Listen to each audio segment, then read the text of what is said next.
Hello friends, అందరు ఎలా ఉన్నారు? బాగున్నారని ఆశిస్తున్నాను. Welcome back to my channel. Friends, చూసుకున్నట్లయితే ఈరోజు ఆగస్ట్ 15th అంటే ఇండిపెండెన్స్ డే, మనకి స్వాతంత్రం వచ్చిన రోజు అనమాట. సో ఇప్పటికీ ఇది 79th ఇండిపెండెన్స్ అనమాట. సో 79 సంవత్సరాలు ఇప్పటికీ చూసుకున్నట్లయితే. ఇప్పుడు మన ఇండిపెండెన్స్ డే కోసం ఈ యొక్క వీడియోలో కొంచెం మొత్తం డిస్కస్ చేసుకుందాం. అసలు నిజంగానే ఇండిపెండెన్స్ డే మనకు వచ్చిందా లేదా, అసలు అప్పుడు ఎలా ఉన్నాయి పరిస్థితులు అనేవి మన కాంపిటేటివ్ ఎగ్జామ్స్కి సంబంధించినట్టు మనం ఈ వీడియోలో డీటెయిల్గా డిస్కస్ చేసుకుందాం. సో ఫస్ట్ మనం చూసుకున్నట్లయితే, మనల్ని బ్రిటిష్ వాళ్ళు పరిపాలించినప్పటికీ మనం ఎన్నో కష్టాల మీద మనం ఇండిపెండెన్స్ పొందామన్నమాట. దానికి ఎన్నో ప్రాణత్యాగాలు, ఎన్నో రెవల్యూషన్స్, ఎన్నెన్నో జరిగాయి. అప్పుడు పరిస్థితి చూసుకున్నట్లయితే జలియన్వాలా బాగ్ మసాక్ 1919లో చూసుకుంటే ఇంచుమించు 2000 మంది దాకా మరణించారు పీస్ఫుల్గా ప్రొటెస్ట్ చేస్తున్నప్పుడు అమృత్సర్లో.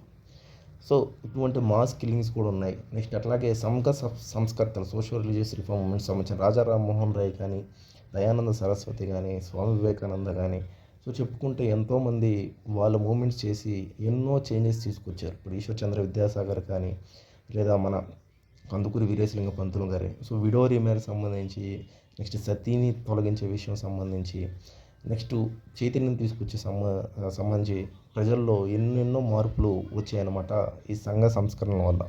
సో అక్కడి నుంచి చూసుకున్నట్లయితే మనం 1857 రివోల్ట్ నుంచి మనం బ్రిటిష్ వాళ్ళకి వ్యతిరేకంగా పోతూనే ఉన్నాం.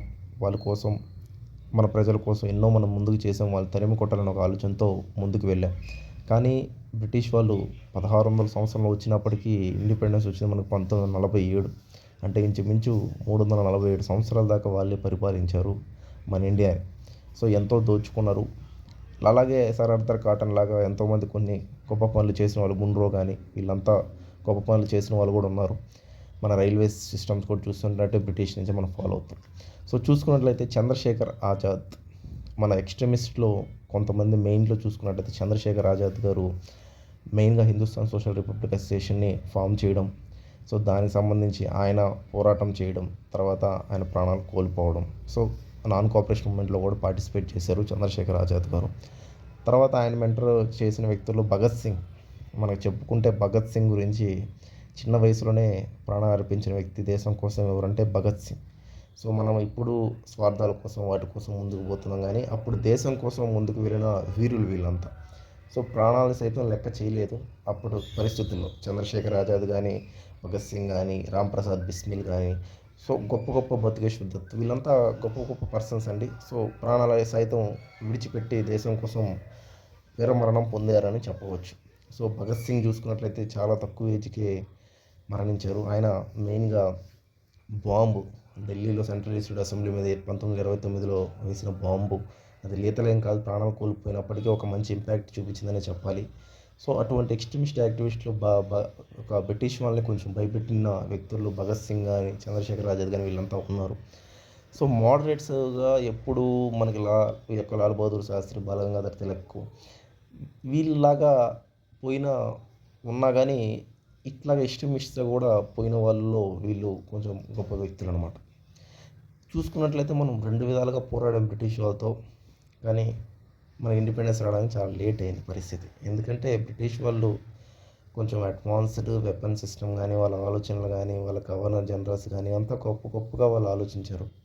అందువల్ల మనకి లేట్ అయింది అనమాట. నెక్స్ట్ సుభాష్ చంద్రబోస్ గురించి చెప్పుకుంటే ఎన్నో కథలు ఉన్నాయి, చెప్పుకోలేనివి కూడా ఎన్నో ఉన్నాయి. ఆయన ఆజాద్ హిందూ ఫోర్స్ ఫామ్ చేయడం కానీ, ఒక సెపరేట్ ఆర్మీని క్రియేట్ చేయడం కానీ, ఎన్నో దేశాలతో పోయి మాట్లాడడం కానీ, ఇవన్నీ చేసి కనిపించని నాయకుడు ఎవరంటే సుభాష్ చంద్రబోస్. మన హిస్టరీ బుక్స్లో కానీ, నెక్స్ట్ మన చరిత్రలో కానీ ఒక కనిపించని ఒక వీరుడు ఎవరంటే సుభాష్ చంద్రబోస్. ఆయన కనిపించడు కానీ వెనకుండి అంతా నడిపించాడని చెప్తారు.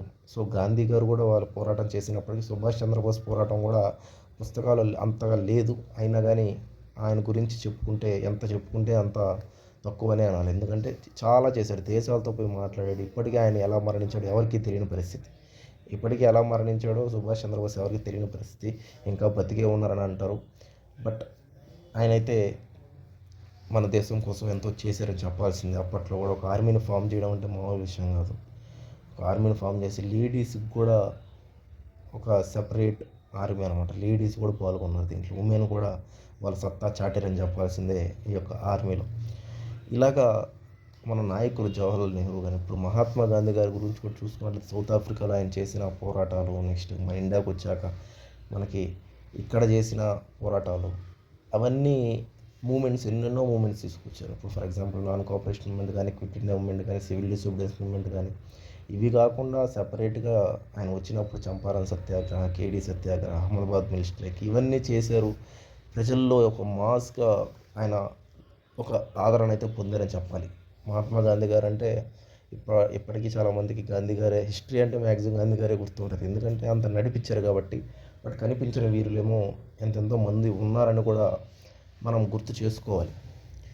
ఇలాగా మన 1857 ఓల్డ్ నుంచి పోరాడుతూ ఎంతోమంది ప్రాణాలు కోల్పోయారు, దేశానికి ప్రాణం అంకితం ఇచ్చారు. ఇప్పుడు నిజమైన క్వశ్చన్ ఏంటంటే, మనం అసలు నిజమైన స్వాతంత్రం పొందామా అని ఆలోచించాల్సిన అవసరం ఎంతో ఉంది. నిజమైన స్వాతంత్రం పొందామా అంటే బ్రిటిష్ వాళ్ళు కొల్లగొడుతున్నారు, వాళ్ళని తరిమేసి మనం ఉండాలని చెప్పారు.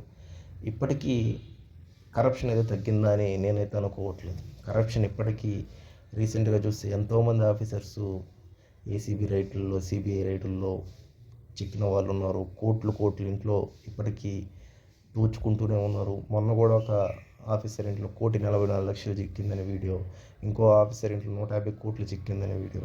ఏం జరుగుతుంది అసలు సమాజం? ఇండిపెండెన్స్ డే అంటే బ్రిటిష్ వాళ్ళ నుంచి ఇండిపెండెన్స్ పొందితే మాత్రం మనం ఇండిపెండెన్సా?